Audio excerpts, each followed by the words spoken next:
If I can convince you to read one book in 2026, let it be this book. Hi sweeties, jump.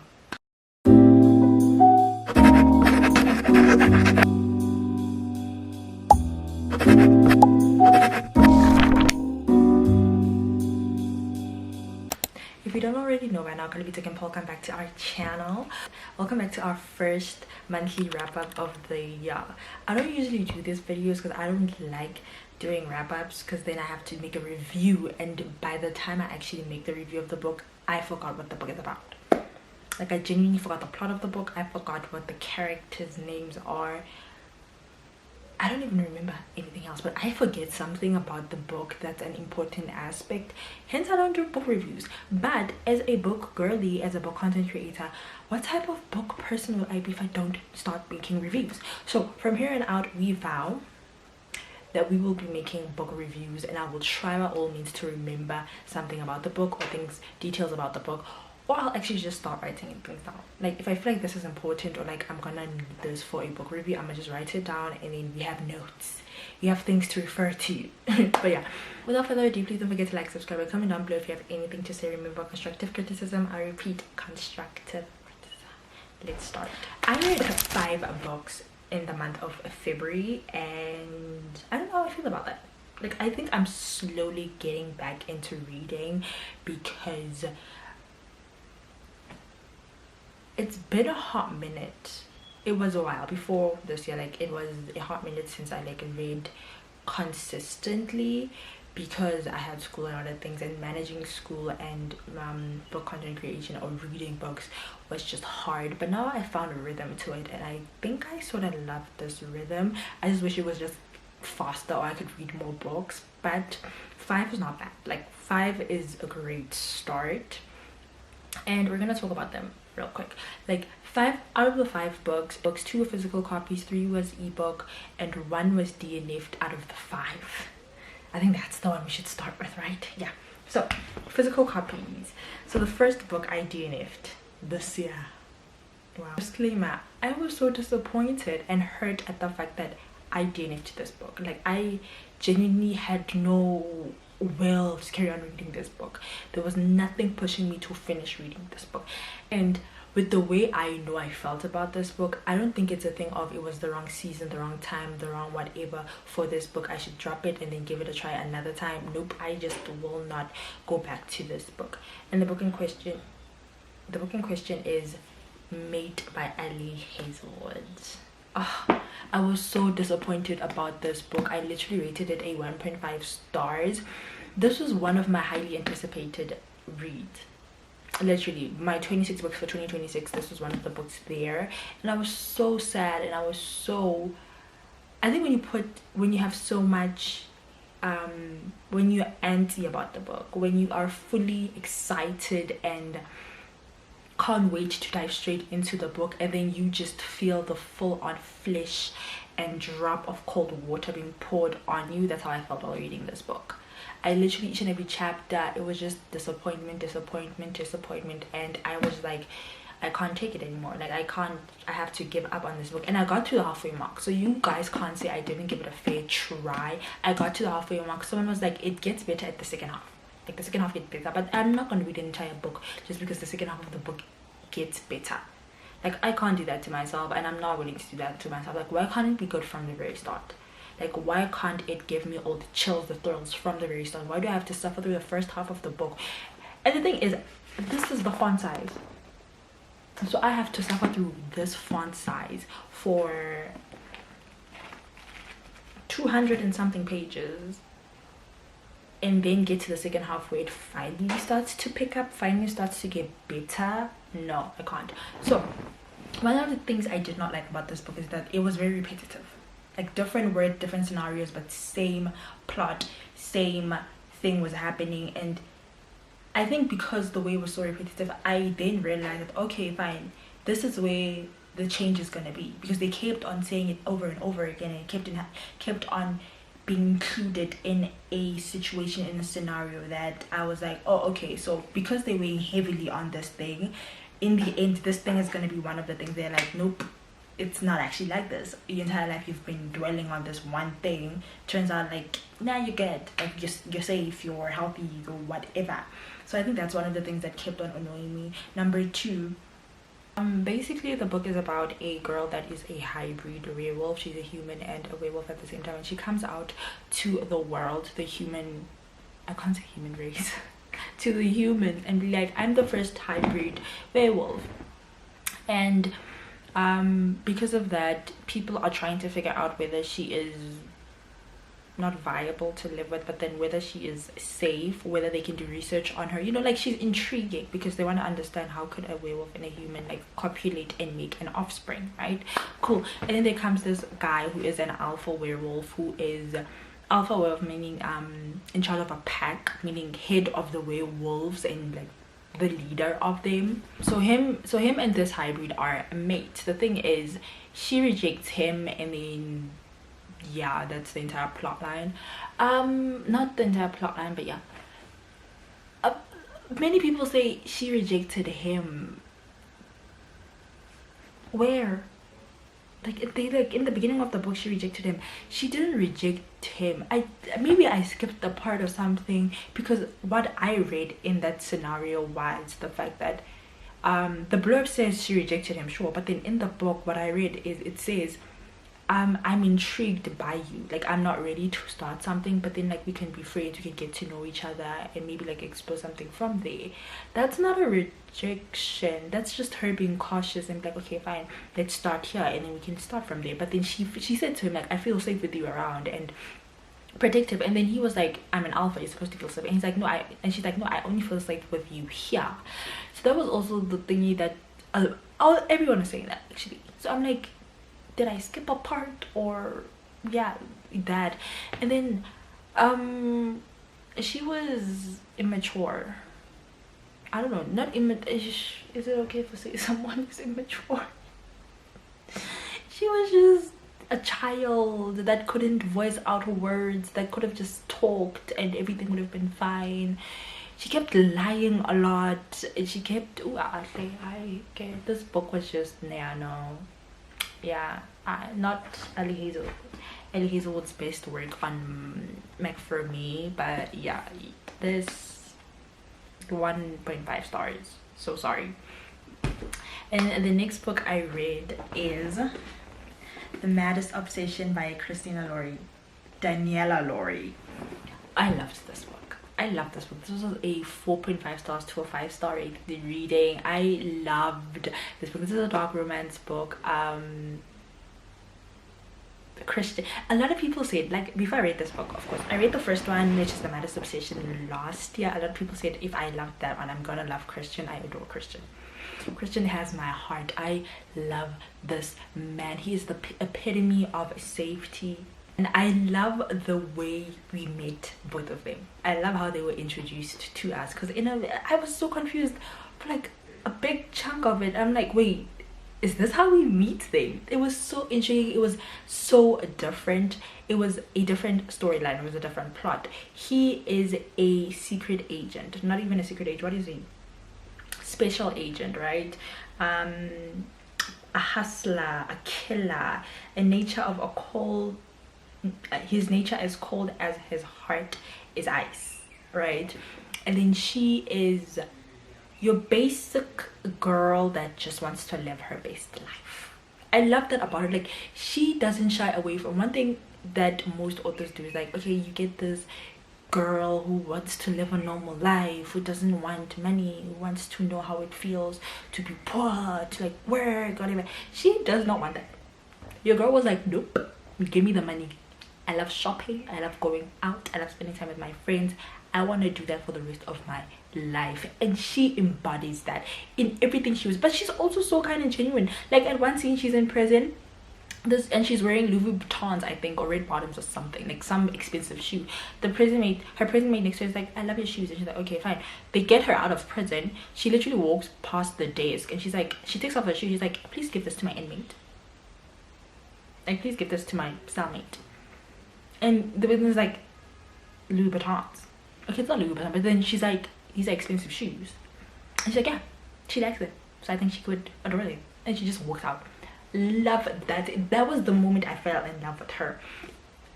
And I think just the storyline behind this and the scenes and how, like, I love how it wasn't one sitting. Like, a plot just isn't a single plot. There's like different plots in the storyline, and we go through each and every with such depth, with such feelings. And I cried. Like, I think like this was one of the books I read in the 24-hour readathon. If you have not checked out that video, check it out now. I cried through this book because of her, because of him, because of them. Because what do you mean? Christian was like, if you loved me now, you would have loved me as a child. You see that seed? That seed had me. It's the way he knew he can't be with her, but then he tried everything in his power to make sure that she was good, that she was okay. And then no one touched her. And then no one said anything inappropriate about her, because he literally got it. I'm thinking of the scene where she's literally, it was raining, she's draped in something that is like see-through, because now someone made a comment, and then she walks into something like a clubhouse where all of them were seated together, where all the guys were seated together. Some guy made a comment, and he just right then and there, without a second thought, no brain cell in this head. I adored him. I adored Christian. He is the epitome of hard, rude, egotistical, like charming, but also at the same time he has depth, he has emotions, he has feelings, and he's not afraid to get that through. And the fact that he knew she has a pretty face, no one doubted that, but he was like, I don't give a fuck. Your pretty face doesn't do anything for me. Love them together. I might reread this. I think this is gonna turn out to be one of my favorite series. Not my favorite series, one of. Yeah. Okay, the next book I read was a book club book of the month, which was The Woman by Christine Hanna. Oh, I loved that book. That book was a 5 to 6 star read. I adored that book. That book was a historic fiction. I don't know the blurb of the book, so I can't actually tell you what the book is about without spoiling it to you guys, because I didn't read the blurb, so I can't like. Actually, let me read the blurb to you guys. I think I can find it real quick. On my Goodreads. Oh, that was my first historical fiction. Was it my first historical fiction? Yes, that was my first historical fiction book. I remember I wanted to start Babel, but I couldn't get into it. That was my first historical fiction book, and it was breathtaking. It was amazing. I loved every minute of that book. When 20-year-old nursing student Frankie McGrath hears these words, it is a revelation. Raised in a sun-drenched world of Southern California and sheltered by her conservative parents, she has always prided herself on doing the right thing. But in 1965, the world is changing, and she suddenly dares to imagine a different future for herself.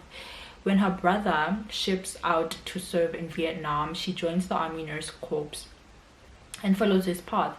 As green and inexperienced as the men sent to Vietnam to fight, Frankie is overwhelmed by the chaos and destruction of war. Each day is a gamble of life and death, and hope and betrayal. Friendship runs deep and can be shattered in an instant. In war, she meets and becomes one of the lucky, the brave, the broken, and the lost. But war is just the beginning of Frankie and her veteran friends. The real battle lies in coming home to a changed and divided America, to angry protesters, and to a country that wants to forget Vietnam.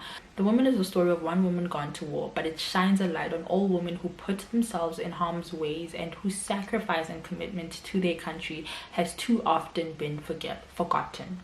A novel about death, friendship, and bold patriotism. Oh my god, this was such a beautiful, heart-wrenching book. You can go check out my spoiler review on TikTok, because I did post a spoiler one there. Basically, here it's about a girl who just goes to war because her brother enlisted as well, and she thinks that it's going to be this fun experience for them to have together, for them to grow together, right? But then she soon realizes that war is something way more, way stronger, way harder. Duh. But yeah, she's already thrown into this chaotic life, and through all of this she meets people that shape who she is. She meets people who she feels are an imprint in her life. Now, one thing I loved about this book is that the plot was plotting. Again, a book where we had different plots, different settings, and they all made sense. They all joined together. This book started when she was actually 17, I believe, and she was still in school or nursing. No, not nursing school. Was she in nursing school? It started when she was 17, I think, when she got out of high school, whatever. And then it ends when she's 30 something, or yeah, I think 30 something, whatever. So we go through all of those phases in her life, and through all of these phases, it's different settings and different plots. We go through when she is in Vietnam, her first place she's put at, the second place she's put at, the friends she makes there, the first place, the friends she makes there at the second place, and then when she gets home, the chaos that is the chaos that is Earth, the chaos that is America, the chaos that is her house, her family members when she gets home, and then from there she has to deal with her own personal conflicts. She has to deal with the things she's been through. She has to deal with the people around her shaming her and not acknowledging the things she's been through, right? And then the plot also thickens when she gets other people involved in her life, but she also goes to she starts working somewhere else, and then she moves, and then she comes back. Like, all of that, you might seem like it's a lot. It is so not. This book is so beautiful. It is well written. The story, the plot. Oh, if I can convince you to read one book in 2026, let it be this book.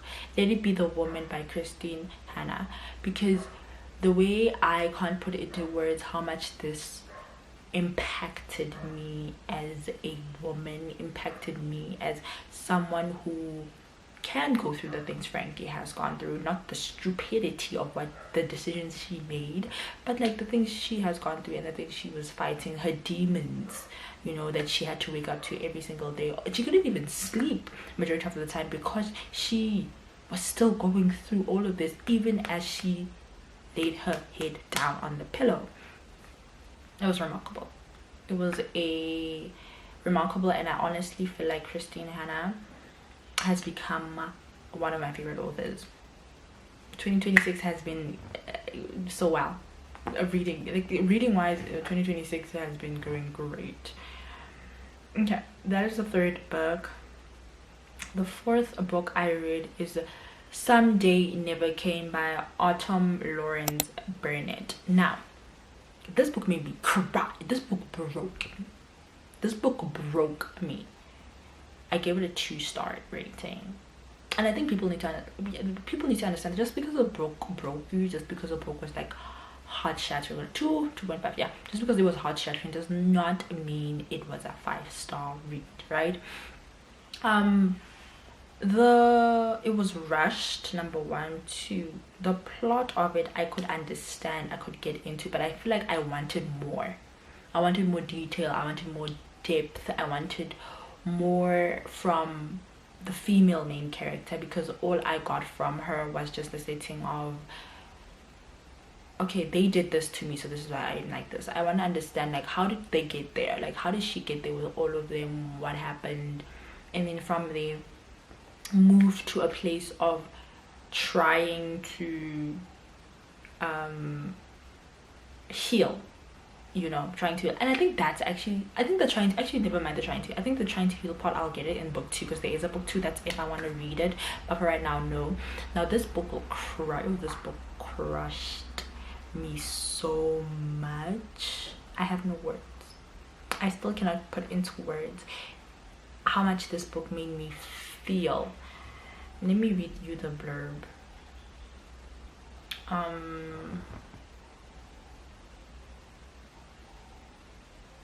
It only took one text, one nickname flashing across my screen to drag me back into his tangled web. The one text sent me back to my hometown, a town full of heartache, secrets, and abandonment, straight into the arms of the man I've always known was meant to be mine. Our story wasn't over. The man who was standing in front of me now was a far cry from the boy I once knew. That boy was the boy who disappeared in the dead of night a decade earlier. The boy would disappear in the dead of night a decade earlier, leaving me with nothing but vague whispers of basic training, concerns of war, and a gut-wrenching feeling of betrayal. I had always believed in fate, believed in what most would call a twin flame, soul-tied.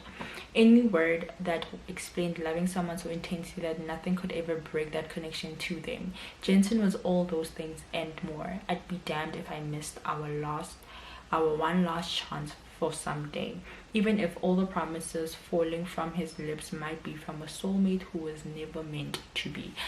I think like the most saddest part about this book that got me after reading it was the fact that that could have been prevented. Like everything that he went through, everything that the choice he decided to make throughout, not throughout, but like towards the end of the book, it could have been prevented if he sought help.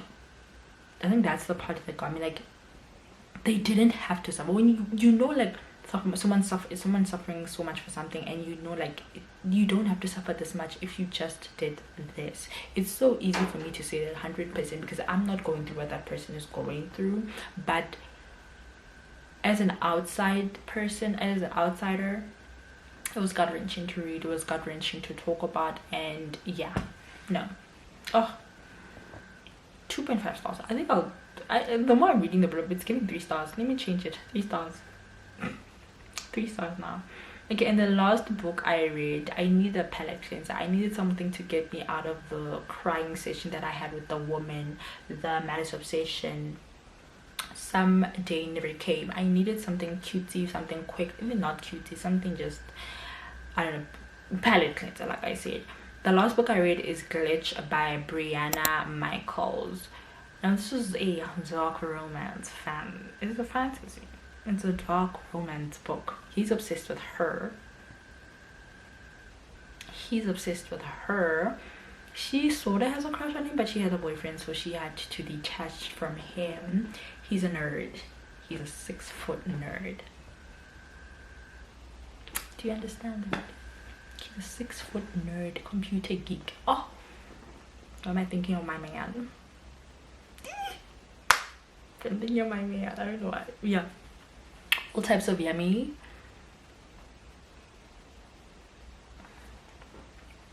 And her computer breaks. Sure. Her computer breaks. He's like, I'll come and rescue you. The computer. Yeah.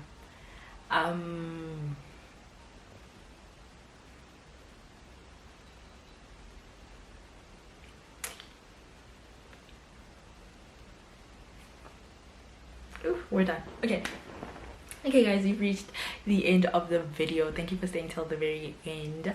I hope you enjoyed this as much as I actually enjoyed talking about them, and I hope to do more of these and a lot, because I did see one of you guys that recommended that I do talk about the books. I do give a book review of how I felt about the book and what the book was about. So I plan on doing these a lot, hopefully consistency. Promise. But then yeah, thank you for staying till the end. See you next time. Mwah. Bye.